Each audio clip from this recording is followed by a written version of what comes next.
Welcome to Movement Memos, a Truthout podcast about organizing, solidarity, and the work of making change. I'm your host, writer, and organizer, Kelly Hayes. Today we are talking about fascism, coalition building, and the compassion and shared knowledge we need to create safety and justice in these times. We will be hearing from my friend Ejeris Dixon about what our playbook for confronting fascism should look like during the second Trump administration. Ejeris is an organizer, writer, and strategist with 25 years of experience leading organizations within racial justice, LGBTQ, anti-violence, transformative justice, and economic justice movements. They are the founding director of Ejeris Labs, where they focus on building movement strategy towards creating transformative futures and curtailing rising fascism. Ejeris also serves as the host of the Fascism Barometer, a podcast and learning hub that discusses the rise of fascism in the United States and how to organize against it. If you appreciate this podcast and you would like to support Movement Memos, you can subscribe to Truthout's newsletter or make a donation at truthout.org. You can also support the show by subscribing to Movement Memos on Apple or Spotify, or wherever you get your podcasts, or by leaving a positive review on those platforms. Sharing episodes on social media is also a huge help. Truthout is an independent news organization publishing stories that the craven corporate media won't touch in these times. We are a union shop with the best family and sick leave policies in the industry, and we could not do this work without the support of readers and listeners like you. So thanks for believing in us and for all that you do. And with that, I hope you enjoy the show.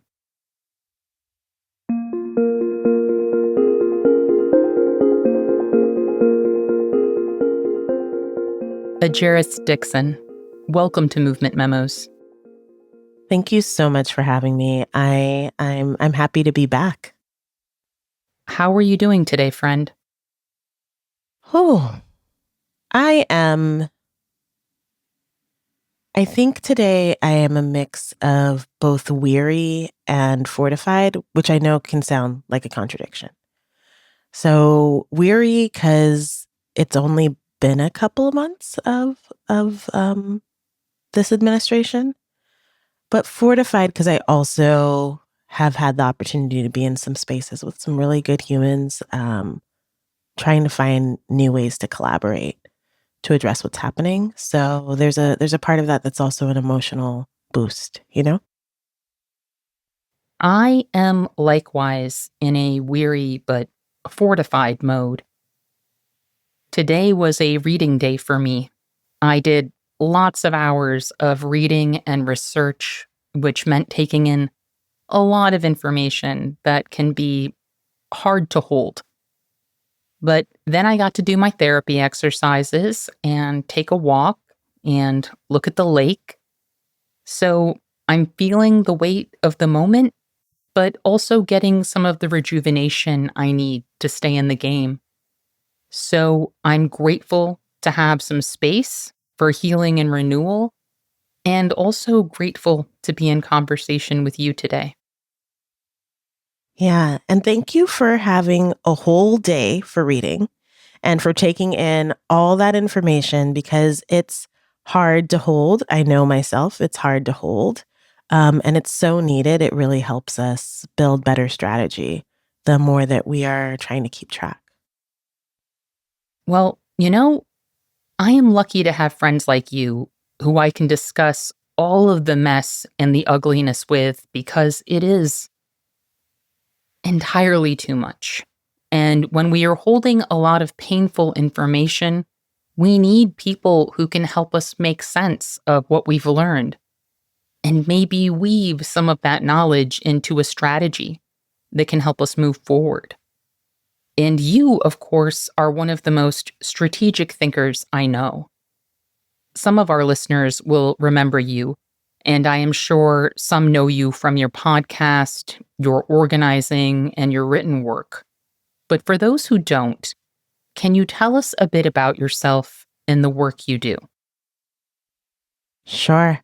I started in organizing and activism in my teens, and I came up through a lot of different movements.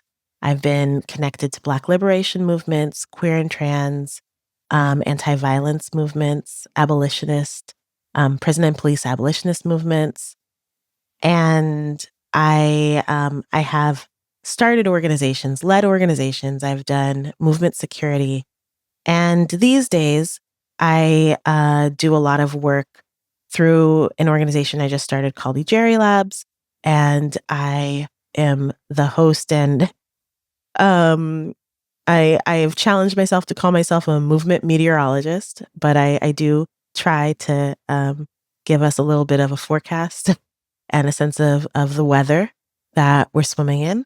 And I do a lot of political education. And while I don't do as much direct organizing, because I did organizing for I think 15 years without a break, I also advise and support a small crew of organizers around the country on how they can do work and make it more impactful and more strategic and also more sustainable. Well, I have a deep appreciation for the work you do and for your podcast, The Fascism Barometer, where some of the movement meteorologist work plays out.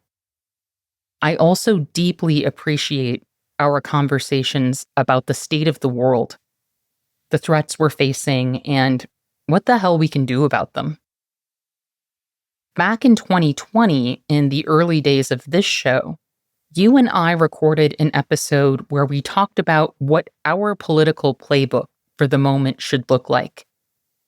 What do you think is different between now and then? How would you assess this moment and what our playbook for 2025 should look like? Yeah, I remember, God, we've had the conversations on the Movement Memos podcast and then just the conversations off. And my dear ones, I call you my fascism homie because because we were both in our own ways, in our own places, and in the organizing that we were both connected to, doing deep dives on fascism and what it meant for our movements. I think as early as like 2016, 2017. So when we talked in 2020, it was right after I had written a Truthout article around the fascist emergency playbook. And then the question is, well, what's our playbook? And in our previous convo, I'd lifted up a few things which I think still stand. It's just that they have more power now and they're moving really fast. So the things that we discussed were the need for broad alliances, and many of them might be temporary, an emotionally and spiritually captivating vision for our organizing and movement work, the connection between deep relationships and solidarity across communities, multi-tactic and multi-year strategy, and a way of navigating pain, grief, and discomfort. And I think all of these still matter. But what people really call these times are fascist and authoritarian state capture, which means we're not just contending with right-wing movements. We're talking about movements that have reached one of their goals, which is to take over the government. And not just taking over local governments or governments in certain states, but also the federal government. And what this means is that they're starting to consolidate, or they're moving to increasingly consolidate power, to eliminate and remove and imprison and cause violence against their opposition, which is a lot of us. And so when I revisit that playbook, one of the pieces I think around alliances, and a friend and comrade, Malkia Devich Cyril, recently named, I think on Facebook, that if there ever was a time for strange bedfellows and solidarity politics, it's now. I think that's really, really true. More people, in my estimation and from my reading, more people in this country are against Trump and MAGA than are for them. but it doesn't necessarily mean that that all of those people may agree on more than just that. And to truly defeat them, to some degree, we have to be in coordination from folks as far right as like anti-Trump Republicans all the way to leftists. And that involves some intensive organizing, some outreach and mobilizing, and just a level of strategy to say, for this moment, for this thing, we're going to be in some form of cooperation. When I think about the vision that we need, I think an emotionally and spiritually captivating vision still matters, but it's about to what end. And I think that we need to share with people a vision that is so captivating and so motivating that they're willing to navigate danger and fear to mobilize around rising authoritarianism and fascism in this country.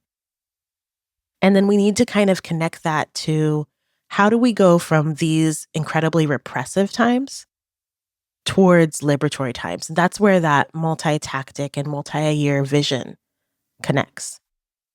I think deep relationships and solidarity is still really important, but I think we really have to get bigger.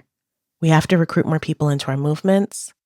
I think we're safer in larger, more connected formations. I don't think keeping our heads down or hiding in like one specific crew means fascists won't find you. They'll use every tool, every form of surveillance, every form of policing to find us. And then I think because this piece around like strategies to navigate pain and grief and discomfort, I think we have to say the word that I did not want to say then, but I was thinking, which is violence, right? So pain, grief, discomfort, violence, and imprisonment, right? We're already seeing abductions. I expect that will increase and expand. And so we're going to have to be connected and courageous in the face of violence, which many of us have done in our lives. Many of us come from people who've been navigating that for quite a long time when we're talking about queer and trans people, when we're talking about Black communities, Indigenous communities, immigrants, communities of color, disabled communities. And I think it's also a real challenge. And a lot of the people I'm talking to right now, we're all feeling the emotional impacts of knowing danger, knowing the increasing danger that so many of the people we love and so many that our communities are in. I really appreciate what you were saying about the need for a spiritually and emotionally captivating vision. We need something bigger than being against Trump to rally people right now. This has obviously been lost on congressional Democrats who spent the early weeks of Trump's second administration with their heads down, hoping that people would just get sick of the havoc Trump caused and beg for the return of the status quo. It's mind-blowing to me because the Trump versus the status quo contest has already been lost. That was the last election. People have no passion for neoliberalism and the damage it's done. The masses are not going to be passionate about reviving the status quo, and we need passion. We need people to be willing to fight for something. And that means actually addressing people's needs and desires and the crises they face. The other side has plenty of passion and belief, and they know how to exploit it. We need transformative politics. The MAGA movement has a lot of people power, and people power that's propelled by identity-based, myth-based bullshit can be defeated. But we're going to need a lot more than not Trump to rally a force that can do that. Myth-based is true. Myth-based is true. Oh my God. Yeah, there's so much of this mythic past that was never true in this country. Wasn't true for them either, but it's just a form, it's just a strategy for them to think about eliminating marginalized people. I really am, I am often disappointed with the Democrats. I hunger for a whole bunch of different types of power building formations, electoral and non-electoral. But what history tells us about fascists is that they have to be defeated. So waiting for them to just, fizzle out does not have like a historic parallel, right? When you allow fascists to continue to grow power, they become more violent, right? They imprison more people, they consolidate more power, they remove all checks and balances, right? There's nowhere to go. It's a direct fight. It's a direct fight, and we're going to have to fight for our people, and we're going to have to fight for our safety, and we're going to have to fight for our services and the conditions that we need to organize towards liberation. So it's really it's ahistorical and unstrategic. And so then, I mean, often, as is the case, recognizing that we are still in a two-party system, there's a lot of work on the left to both build what we want and to push the Dems left. And that's about organizing and mobilizing and moving our people towards something that we really want. More than not this, but like a liberated world. Hearing that, I know some people are going to sigh or even curse because they feel like they are completely done with this system and or completely done with the Democrats. What would you say to folks who are having those thoughts? Yeah, I'm not excited about our current system. I am not happy with a lot of the Democrats. I'm horrified by the support for genocide and murder in Palestine and Gaza. There are some Democrats that excite me. I'm excited about Bernie Sanders and AOC's tour that they're doing against oligarchy. So disliking our conditions and disliking what's out there is different than ignoring it. So we are in a lot of danger. And what fascists do is that they are not just trying to control the government. They're trying to control our lives. They're trying to control our bodies. They're trying to control society, and they will keep coming. So we need all the allies we can get. And, I do work in collaboration with Working Families Party and with the DSA. But I think it is also really important to push the Democrats left for our survival. Not all of the Democrats are the same. Too many of them think that they can keep not representing us and keep their jobs. And we need to change that. But we need to build allies to end fascism. Like we may only agree there, right? I'm not a person who thinks that American democracy is liberatory, right? But I was recently at a conference, and a abolitionist scholar said we need to defend the democratic practices that still exist, like having access to elections, right? And we need to build real people's democracy, and we need to build liberation. And I believe that we've got kind of, a multi-front fight, which needs a multi-front strategy and organizing. So yeah, I think that ignoring the Democrats does not help. And there's a lot of like solidly Democratic folks who are saying the only thing that gets us out of this is mass mobilizations. Well, you know who does mass mobilization really well? It's not the Democrats, it's the left. They need us. They need us. And to some degree, for certain things, including defeating MAGA, we need them. And, it's a temporary strategic alliance around certain goals. And then we keep building power and we build both the systems that we deserve and the processes that we need. And we can use electoral politics as a tool, like many forms of organizing are a tool. And this is what I mean when I say we are invited to a deeper level of strategy and we're invited to a deeper level of nuance. The either or politics will not keep us safe right now. So we're going to have to be in some complex conversations.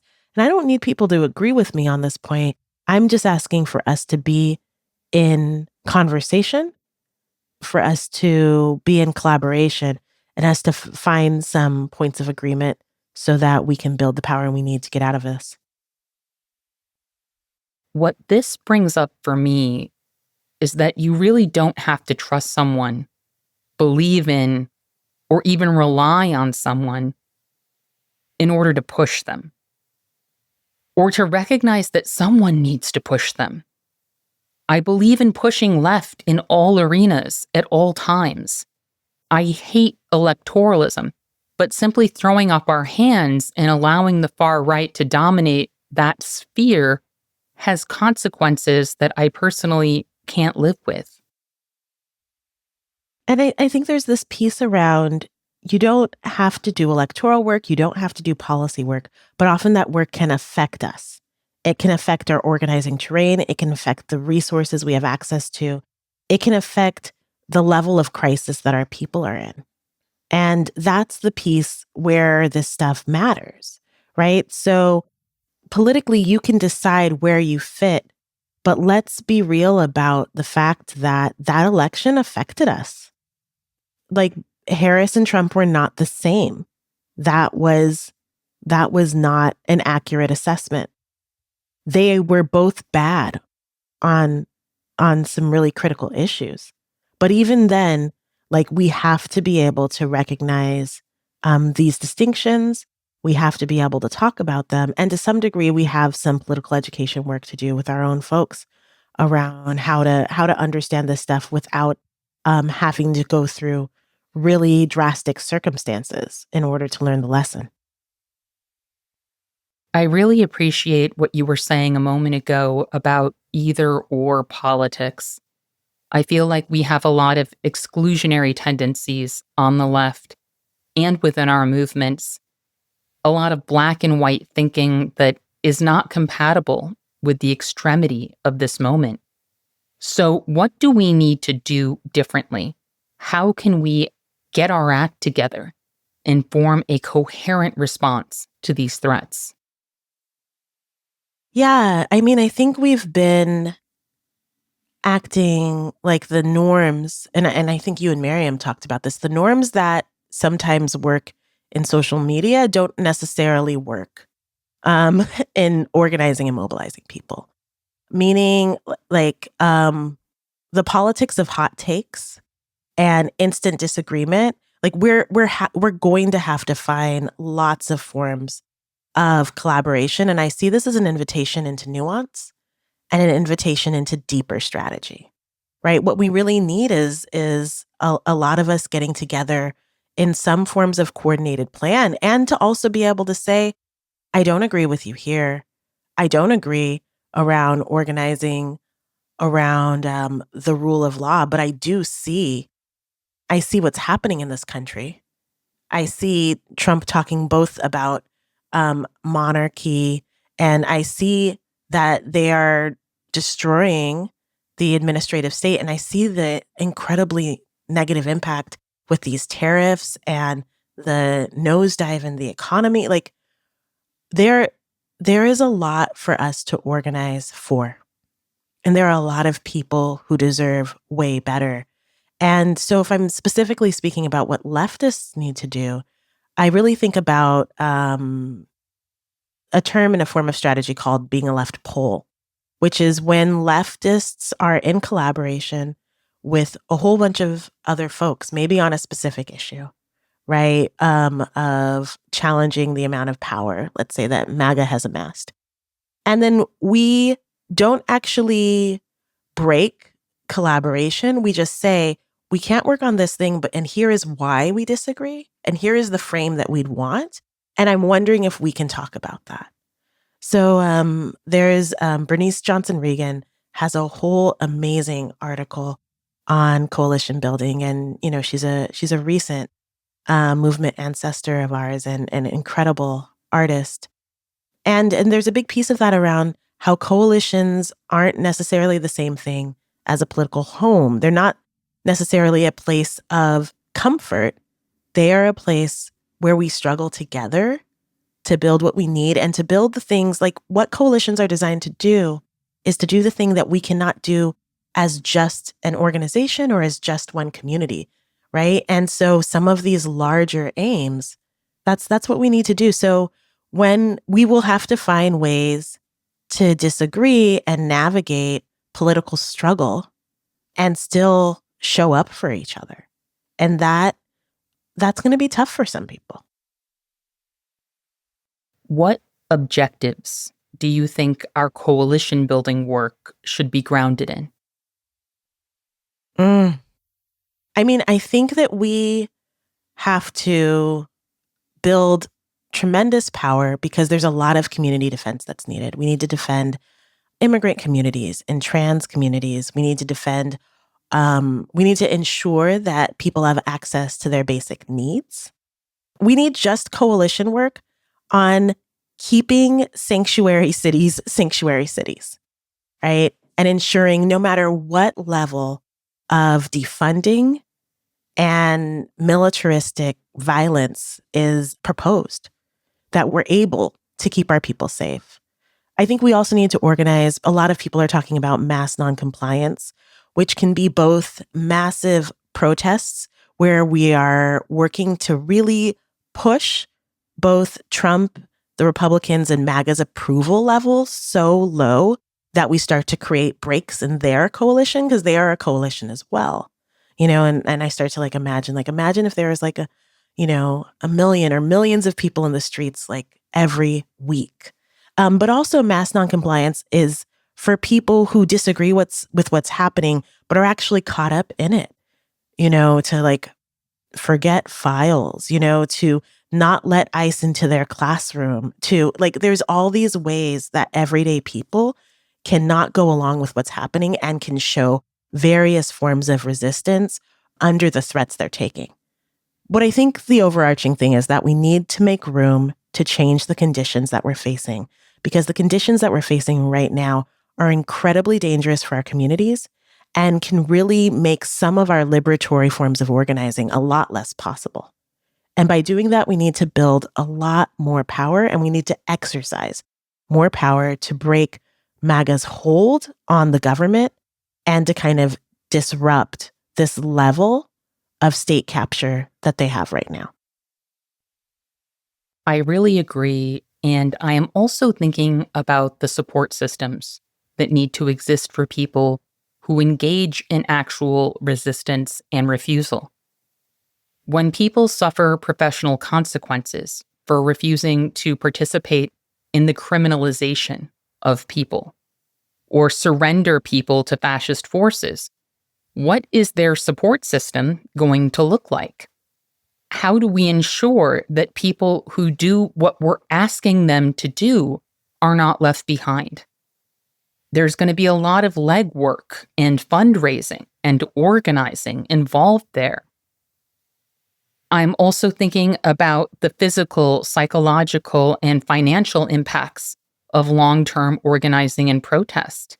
This is a long game. So we are going to need resources like the Wild Seed Society's revolutionary aftercare. And we're going to have to fortify those resources while also knowing where to send people for help. How we take care of each other, or fail to, is going to determine whether or not we can maintain any tactic or strategy in the long term.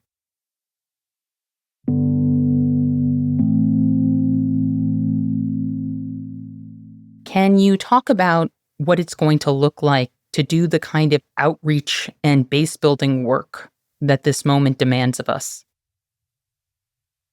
Yeah, I've been thinking about this so much. And I've been thinking a lot about the election results and some of the statistics. And my understanding is that around 30% of Black men under 45 voted for Trump.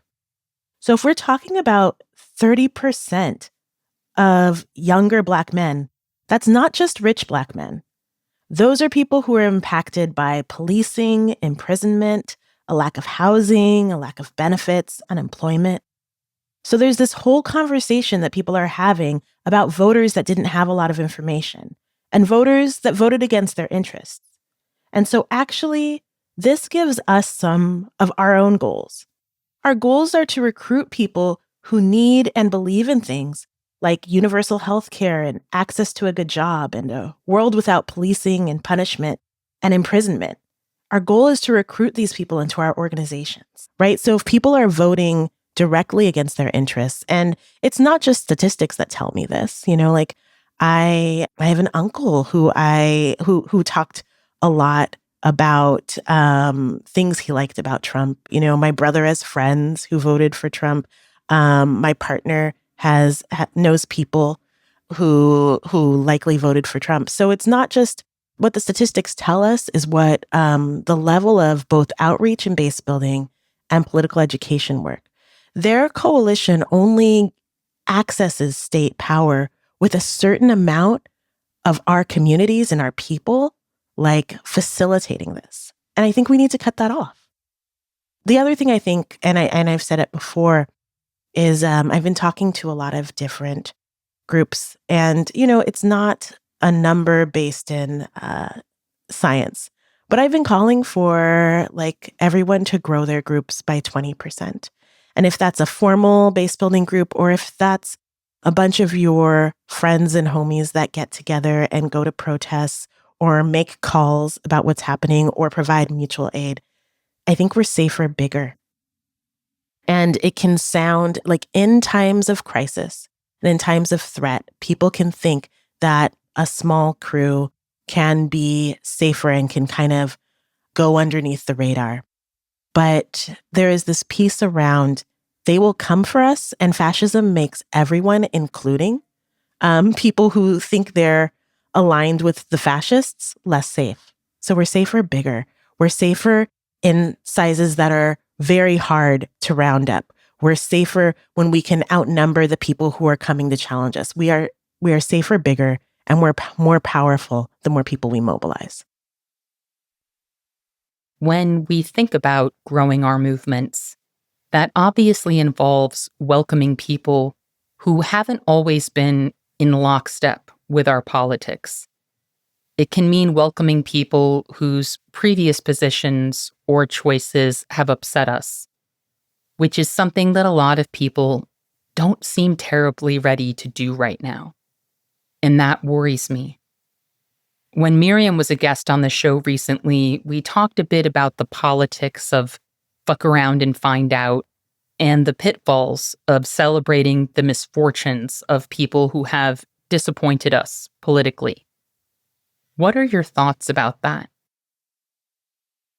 I mean, so the emotional reality makes a lot of sense. I think of it as it's a way that people are navigating the heartbreak of these times, right? There's a lot of folks who worked really hard to create a different state of politics right now, me and you included. And that is heartbreaking. So part of what I think it is, the kind of fuck around and find out piece, it's a way that people are blowing off steam, but it is not like sometimes things that are emotionally helpful are not politically strategic. Like two things, like these times are so much about both and politics, right? So absolutely, I want to vent. I am angry. I'm owed a lot of apologies, and so are you. There's so many people who called me alarmist over so many years who are now calling me back and being like, so that fascism thing, alarmist, ridiculous. understudied, under-researched, all of these pieces. So yeah, am I mad at that? Absolutely. Is that the place I organize from? Absolutely not. And that's the difference. There are a lot of people who heard a couple of things and moved on that and had a lot else going on and are not into what's happening now. And some of what's happening is that they are going through a very, like, an earth-shattering politicization. And we need to be there and say, yeah, that wasn't the best choice. But let's be together now. And how do we move forward? So it's like, yes, hang out with your friends and say all the things you need to say. Write it in your journal. Talk to your therapist about it. Think about it at the gym. Like I have angry thoughts all the time. Anger is sometimes the fuel that gets me out of bed, but it is not the thing I bring to the meeting, and it is not the thing I bring to my coalition work or my collaborations. And I got recently asked by somebody who was like, "Oh, it feels like you bring a lot of love to the work." And the word love is hard for me. Like I've experienced a lot of things that were not great from people who were supposed to love me, but I really think tremendous compassion is, and tremendous compassion is transforming, right? Both of us come from abolitionist movements, from transformative justice movements, where part of it is about how do you want to be with somebody on their worst day, from the worst things they've done to the worst things they've survived, and how do we move from there? And that takes grounding and compassion and the knowledge that, like, all of us have made some pretty big mistakes, politically and non. All of us have had humbling moments where we had the wrong take. And the people that we're in connection with aren't the people who laughed at us in the midst of those humbling moments. I think that's such an important point in terms of the ways in which we have all grown and whose compassion helped enable that growth. I think you're absolutely right, and that we should strive to enable those moments of transformation and redemption in other people. This actually reminds me of a conversation I had with a book club recently, a group of mostly women who were reading Let This Radicalize You. And one woman asked me if I struggle to accept and forgive people who show up to our movements who've had harmful politics in the past. And the group seemed really surprised when I said that I don't struggle with that at all. I consider it a victory. Because why wouldn't I? Because with enough of those transformations, we will see less harm in the world. And that's one of our major goals out here. When people who sided with what was wrong switch teams, the folks who would destroy us have less power and we have more. That's what I want. And I am thinking much more expansively here than people who voted for Trump or didn't, because that's the line that a lot of people tend to obsess over. But if we're honest, it doesn't take a transgression of that magnitude for liberals and leftists to declare, you can't sit with us. There is something deeper going on in terms of demanding that people be deemed worthy of being on our side. And if we're talking about the election, there are a whole lot of people who didn't engage with it at all. And I understand that folks are mad about that too, but we need those people. And to wholesale reject each other when now more than ever, we need to be deeply invested in one another, that's strategically untenable. And we're not going to survive that way. Absolutely. And the thing is that in that anger is the organizing assignment that we did not succeed at, right? So there are ways that there are really complex conversations that we needed to have about organizing and voting and fascism and the difference between neoliberals and the difference between fascists and the difference between a whole bunch of political tendencies and how you can be anti-genocide and anti-war and also an anti-fascist and figure out a pathway there, right? So there now, unfortunately, with fascism, one of the ways I've been thinking about it a little bit is like a video game. But it's a video game that when you lose a level, the next level is harder. It's not like you get to play the same level again. And so, yeah, now we have a harder road. And that road is about how we're reaching people, how we're engaging people, and how we create spaces that people want to be in and stay in and kind of fight together in and see their safety as connected to each other's. I think the comparison to a video game that gets harder every time you lose is incredibly apt. I also want to circle back to this idea about what was true in the first Trump administration that's still true today. One thing that I think is still true is that the fascist agenda is most successful when we divest from one another's fates. They need us to hunker down and only worry about ourselves. They need us to splinter and to be ruled by our resentments. I really believe that Elon Musk refers to empathy as the fundamental weakness of Western civilization because empathy has the potential to undermine his political agenda.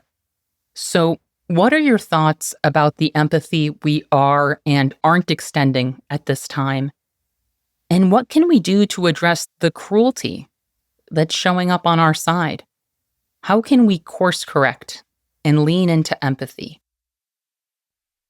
Well, I actually think that it's really hard to have a successful organizing meeting if you're facilitating it from a place of cruelty.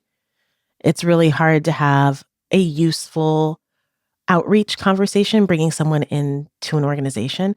Like we unlearn these habits in the doing, right? There's something inherently compassionate about mutual aid work, about what you're going to extend to other people who are in need. So some of it is, I actually think it will be worked out not in us discussing or telling people where they should be, what their stance should be, but in us actually doing the work and doing the work together. There's this, I was thinking a lot. I've been, of course, um, Nazi Germany is on my mind periodically, frequently. And I was thinking about how people had to send their children to strangers, not knowing them at all, and trust that their children would be okay, and did so to get their children to safety, right? And you don't know if you have to do that, you don't know how that person voted. You don't know if they at one point were intrigued by Trump's politics. You don't know that, right? We don't get to choose the people who show up for us and who save us sometimes. Sometimes it's about who's around and who's available. So to move in that world and to move in that space, which is increasingly what it's going to be like, absolutely, we want to have plans that the people who come and support us are the people who know us. But if you are abducted off the street, going to the store, it's about who else is on the street with you, not about the people who have the exact same identity as you or your politics. And that's what we're building. Because it's not just we have to get people to care about what's happening to people that aren't them, but also recognizing that they're not going to stop. It's not like, oh, they're only going to target these people and then I'll be safe. I really feel like the more I read, even about people who are in leadership of fascist parties, there's so much that they're doing out of fear as well, at a certain point, out of survival. So just trying to not be the one that gets got is kind of exactly how you get got. And this is about us being together in this and recognizing that what's happening to you is happening to me. And what's happening to everyone who is being targeted and everyone who feels powerless right now is all of our business, because they will make it all of our business. Absolutely. And what you're saying is making me think about a Masha Gessen piece that I read recently, where Gessen talked about the ways we try to exempt ourselves from disturbing news. We read that someone has been targeted or kidnapped by the state, and we look for the ways that they're not like us. We look for the transgressions, the missteps, or other differences between their circumstances and ours in order to feel like maybe we're still safe in a world where people are being snatched off the street in unmarked vehicles and sent to nightmarish prisons in El Salvador without any due process. It's a natural thing to feel inclined to do, to try to imagine there's some version of all of this where we can just lay low and maybe not be directly impacted. But those illusions are only going to delay the very real work we need to do to create as much safety as we can for ourselves and others during this incredibly dangerous time. We're not experiencing a constitutional crisis. We're experiencing a constitutional collapse.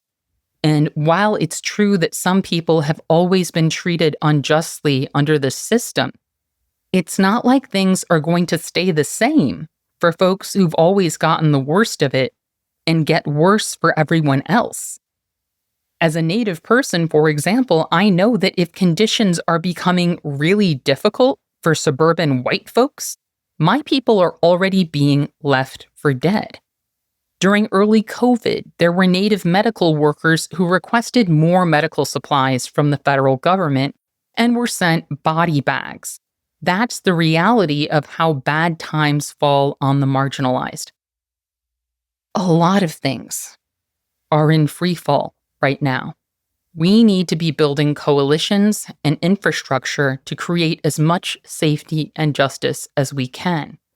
And on the subject of safety, you have spent a lot of time working on and contemplating what safety and security look like in our movements.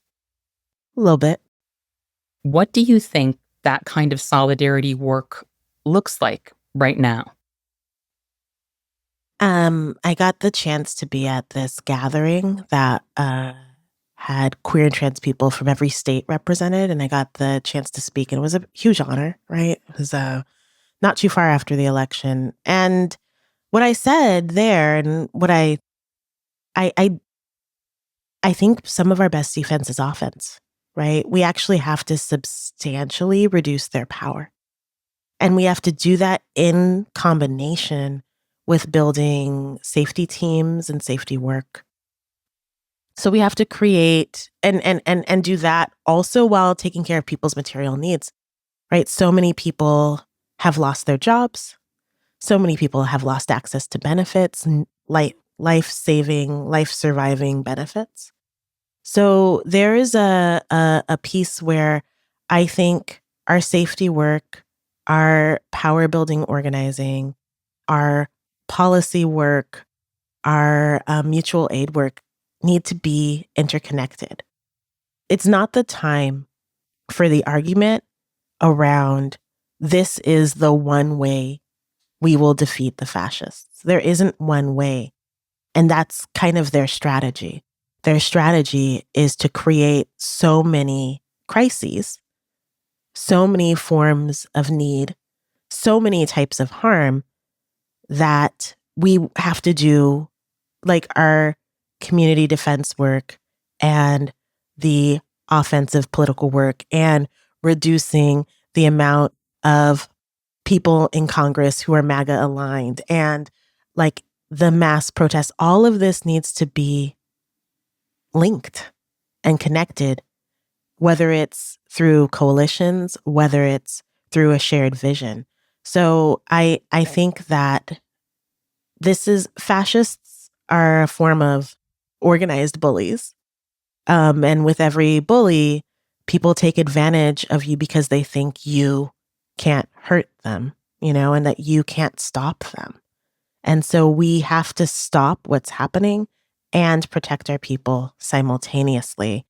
And so one of the things when I've been in spaces where we're talking about safety and security, I've been really trying to drive that point home around how important, like, that any of the debates that I've seen and witnessed over the last couple of years around power building organizing versus community defense, or power building organizing versus mutual aid, are not useful. And it's about interconnected organizing that protects communities, but also builds power for all of us. I couldn't agree more. The work of keeping each other safe and alive has to be woven into the fabric of our power building. We need a movement of movements. We're obviously not all going to be doing the same work at the same time. Outside of moments of mass collective action, which I hope do occur, the reality of what we're up against is that we're dealing with competitive cooperative forces, which are creating a whole variety of crises. Those forces need to be fought and undermined in different ways. One of the fascistic forces we're up against right now is the tech oligarchy and the techno-fascist cults of Silicon Valley. We have Peter Thiel's vision moving forward. We have Elon Musk's vision. We have Curtis Yarvin's vision. Absolutely.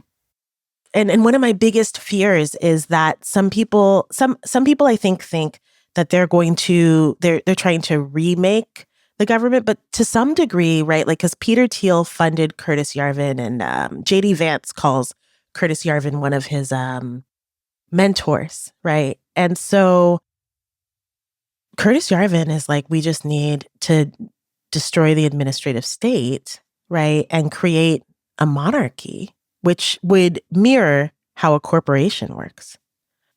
So there's a piece where this is incredibly dangerous and volatile, and I think their dreams of what they want goes a lot further than what some people think the goal is. I'm really glad you brought this up, because Curtis Yarvin's vision of breaking nation states up into corporate fiefdoms ruled by CEO monarchs is a major force in US politics right now. Yarvin is one of those guys who is extremely plugged in with this administration and Republican leadership and the people whose money made this presidency happen, but most folks have never heard of him. So it's not surprising that most people didn't notice that these massive cuts to US health agencies came a short time after Yarvin started whining that the administration wasn't doing enough to eviscerate existing scientific institutions. Yarvin specifically said, every institution of science must be fully cremated in a nuclear autoclave. He said that to capture an elite, you have to demolish its institutions. For the techno-fascists, this gutting of the government isn't about cutting costs. It's about who is going to rule over the rubble of a ruined society and what institutions they can rebuild that are beholden only to their politics and agenda. I've been worried about these techno-fascists for years. It's something I've tried to get people to pay more attention to, which is one of the reasons I have been really excited about the Tesla takedown movement, because it makes so much sense to me to go after Elon Musk's money. That's a material objective. Let's fuck with this guy's money. And it's having an impact, which I think connects with what you were saying about having a good offense. What do the oligarchs care about? Their money. So hitting them on that front is important. Yeah. and creating the breaks in their coalition, right? JD Vance, I think, said, hinting towards, well, Musk will always be a friend to the government, right? So that's already signaling like some level of like disengagement or separation, or at least recognizing how low Musk's approval rating is compared to Trump, right? And how that's affecting their work. Their approval rating matters. And targeting them where they are vulnerable to build more power. Like, I think the whole I did like a short thing on social media like a little bit ago where I was just like, power is the game, y'all. Like, why is this happening? We need to build more power, and how do we get out of it? We build more power. And there's a piece where sometimes we're not talking about power building enough as organizing, or people have gotten the idea that power is inherently bad, inherently corrupts, inherently evil. But that's the whole idea of organizing, right? The whole idea of organizing is that there are elites in this country and in many societies who have tremendous power as individuals. And so that's why we get together to show our unified people power to try to right the balance in a lot of those forces. That's how we navigate as oppressed communities and as oppressed people. And so I just think it's really critical that we work towards building power and use all of our forms of organizing and forms of community support and forms of community defense to do that. I appreciate what you're saying about power. It made me think about some community organizing workshops I've attended where, in the sort of early dialogue of the training, some participants expressed that they were actually averse to the idea of wanting or building power because they associated wanting power with being power hungry or wanting to dominate others. And to me, that really reinforces the need for political education to help people reckon with the idea of power with. Yeah, power with, power through, and there is this piece where domination is people's deep association with power, right? As opposed to the power to keep our communities safe, right? The power to ensure that no one gets abducted, the power to ensure that everyone has enough to eat, right? And I think we have to actively, continually keep talking about power in that way, about what it creates for the world that we want. In terms of creating space for political education, you have created a new resource that you've been sharing with the world that I absolutely love. Can you tell us a bit about the Fascism Barometer and what you're working to accomplish with this project? Yeah, absolutely. The Fascism Barometer is something I've been dreaming about for years. In my head originally, it was like a clock that could tell me, how safe we are, how much fascism there is, what levels of threats do we need to watch out for. But it's evolved and emerged since then, because the concept of measuring and tracking fascism is pretty hard. But I've made some really big shifts in my life in the last year or two, and moved to doing a lot of political education and strategy work. And one of the things I noticed is, similarly to this conversation about growing our bases or talking to more people, the people in my family, folks who are less political, I would I would be doing a lot of kind of breaking things down from different resources that I was looking at, because I think a lot of us can get comfortable in speaking to people who have the same level of political experience or political development as we do. And I was like, and I just started to really think about it. Fascism requires mass movements to defeat it, right? Like that seems to be a part of the equation every time we look at an overthrow of a fascist dictator and overthrow of an autocrat. But mass-based organizing requires us to speak in everyday language. So I was like, how about, me and a couple other people in my life, we create a podcast that is like a bite-sized course on fascism. So I imagine that the Fascism Barometer is this project that gets to hang out with people while they do their laundry or wash dishes or on their commute, or they're going to pick up their kids. And so the goal is kind of short, topical episodes. And I do a little bit of like, here's what's happening in fascism in terms of the news. And then in the website, we have resources for folks who want to get deeper involved, right? Here's where you can take action this whole conversation we had around Curtis Yarvin, right? We should drop some resources about how people can learn more about him and about Peter Thiel and about techno-fascists, so that they can do some deeper understanding.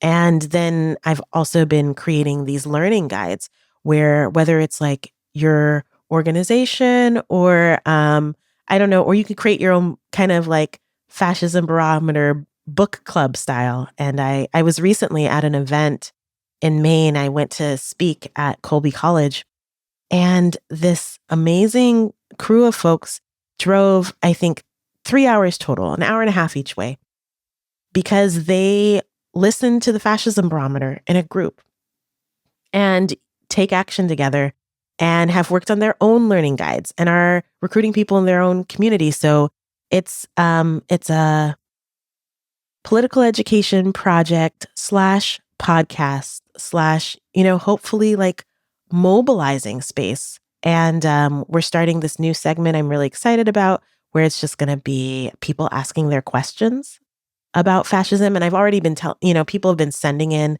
questions around like, oh, this term that you used, or can you define left versus right more, and all kinds of things. And I'm hearing from people that they're listening with their grandparents or they're listening with their kids. And so the idea was just something that was fascism is actually a complex topic, as is authoritarianism, dictatorships, all of these things. And there's a lot of research and a body of work, but people need more information to be equipped for the organizing that we need, for the movements that we need, and for this fight. And so I thought I would kind of throw a little thing in the water and see see if it worked. And it's we have people listening from all over the country, of people listening from different parts of the world, and I am humbled and excited and inspired by the response. And I'm also so grateful that you were also on the Fascism Barometer. But yeah, it's bringing me so much hope, because I think it is naturally hopeful when you're bringing people together to make change. And I'm really excited about it. Well, it's a great podcast, and I think it's a real gift to folks right now as an educational resource. And I'm just so happy you're doing it. Thank you. Is there anything else you would like to share with or ask of the audience today? I think the thing that I've been thinking about a lot, I think it's time for us to all deepen, if we can, our connection to resistance movements. And that can be at so many different levels. Whether it's that you want to share this episode of the podcast with a friend who wants to know what to do, right? Whether it's actually having a conversation with a family member who is increasingly saying oppressive, racist, transphobic, or other kind of fascist aligned things, or going to a protest or joining an organization or donating. I think that if we can all make sure that we are engaging in some type of regular way, and that depends on your life, whether it's monthly or weekly or however, but we will not be able to end this with just people who are, like long-term activists and organizers. We need massive amounts of people power. And so the ask is for everyone to think about something you can do and something that you can deepen and to get in there because we need a lot of support and we need a lot of help. Well, thank you so much for that. I am really grateful for your insights today and always so grateful to be in conversation with you. I deeply appreciate your work and I always appreciate getting the chance to talk. I am such a big fan of you, Kelly Hayes, and such a big fan of movement memos. So I am really excited and grateful to be here. Thank you.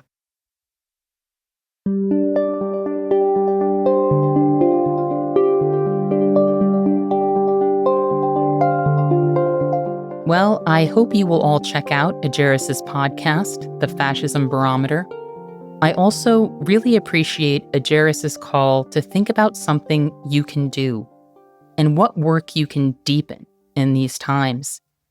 If you are already involved in an effort to change the conditions we are faced with and create more safety and justice in the world, I am grateful for your efforts.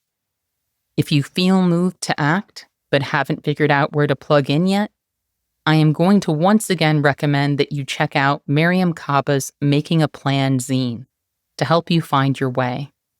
You can also check out my book with Miriam Kaba, Let This Radicalize You, which was written with new organizers in mind.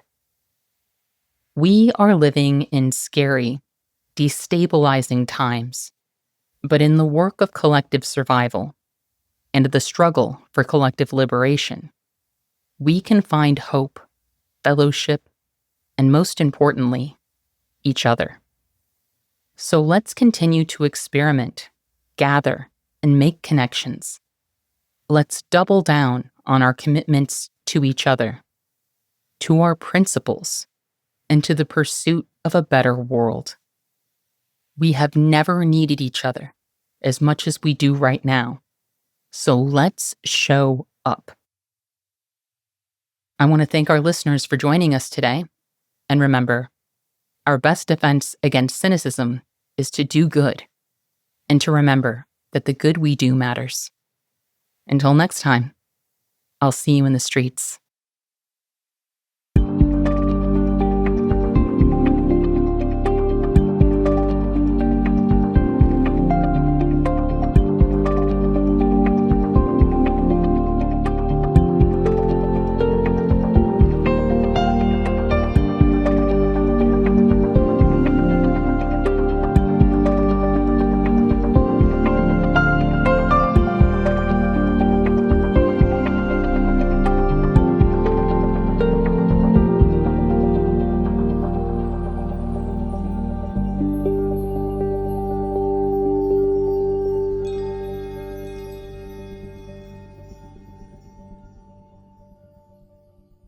Thank you for listening to Movement Memos.